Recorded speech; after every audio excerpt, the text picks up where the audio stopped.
Assalamualaikum warahmatullahi wabarakatuh. Di pertemuan kali ini, mata kuliah pengenalan pola akan membahas tentang machine learning.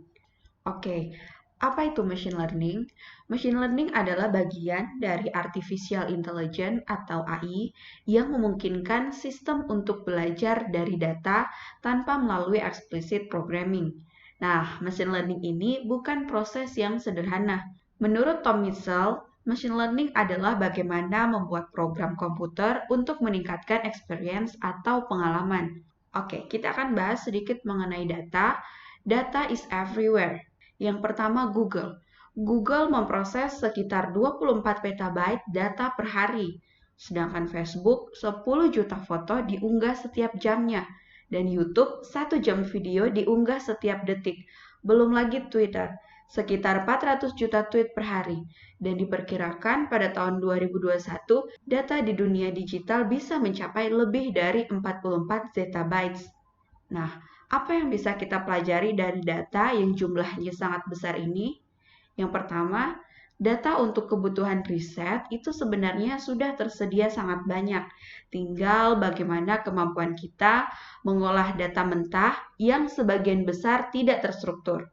Baik data yang berupa teks, gambar, audio, dan sebagainya.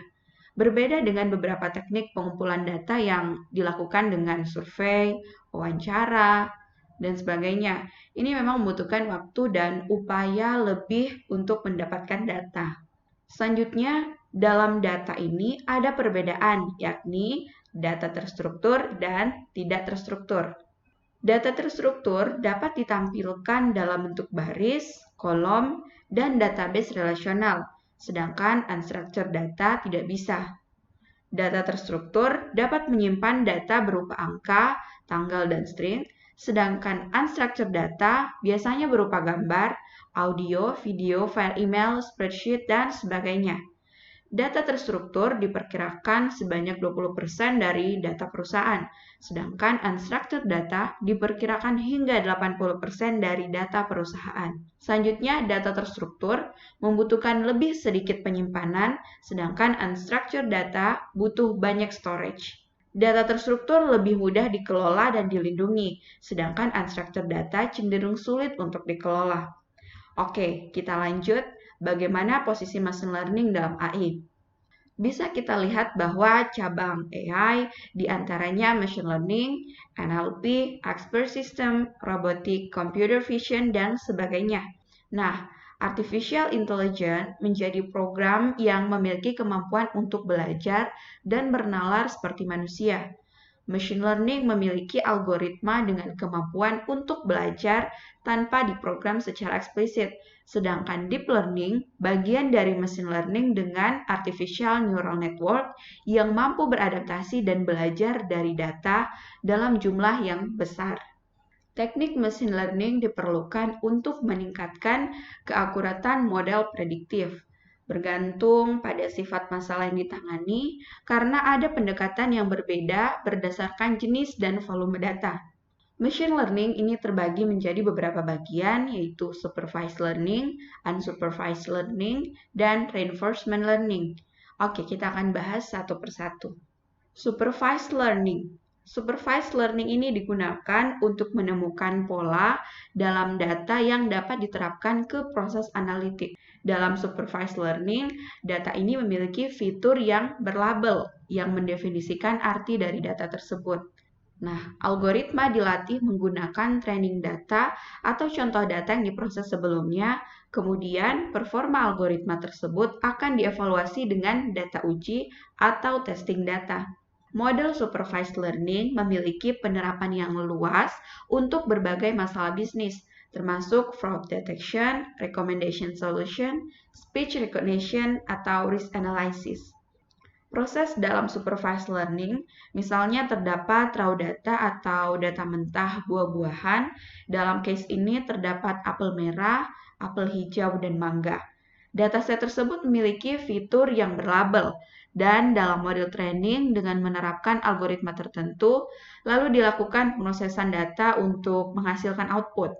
Berdasarkan data yang telah di-training tadi, algoritma yang digunakan akan diuji performanya dengan diberikan data uji.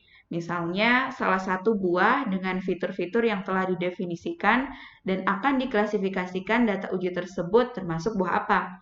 Kemudian, melalui model training dengan penerapan algoritma klasifikasi, maka bisa diketahui bahwa buah tersebut adalah apel. Algoritma yang biasanya digunakan dalam supervised learning seperti support vector machine atau SVM, neural networks, decision trees, Canary Snackboard, Naive Bayes, dan masih banyak lagi. Selanjutnya, unsupervised learning. Ini paling cocok digunakan pada masalah dalam sejumlah besar data yang tidak memiliki label. Misalnya, aplikasi sosial media seperti Twitter, Instagram, Snapchat, dan sebagainya. Semuanya memiliki data yang tidak berlabel tanpa adanya panduan dan dalam jumlah yang besar. Algoritma unsupervised learning mengelompokkan data ke dalam kelompok atau klaster tertentu atau kelompok fitur tertentu. Nah, proses dalam unsupervised learning, misalnya terdapat raw data berupa data buah-buahan yang tidak memiliki label atau belum diketahui outputnya. Kemudian, dalam model training, dengan menerapkan algoritma unsupervised learning, diproses sehingga menemukan output berupa beberapa klaster apel, klaster pisang, dan klaster mangga yang didasarkan pada ciri atau nilai terdekat dari kelompok fitur tersebut. Biasanya juga ditemukan hidden structure dari data tersebut. Nah, selanjutnya, algoritma yang biasanya digunakan dalam supervised learning seperti K-means clustering, Gaussian mixtures, hierarchical clustering, spectral clustering, dan sebagainya. Selanjutnya, reinforcement learning.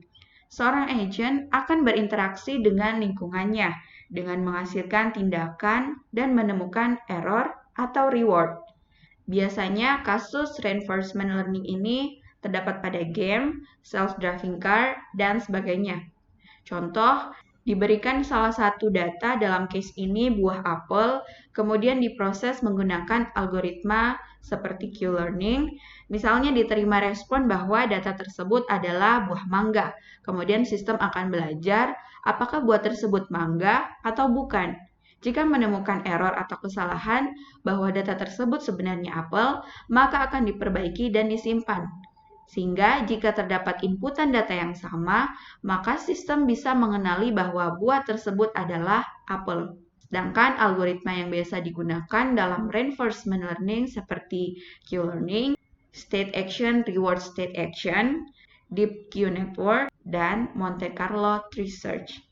Oke, sekian pembahasan kita mengenai pengenalan machine learning. Sampai jumpa di video selanjutnya. Assalamualaikum warahmatullahi wabarakatuh.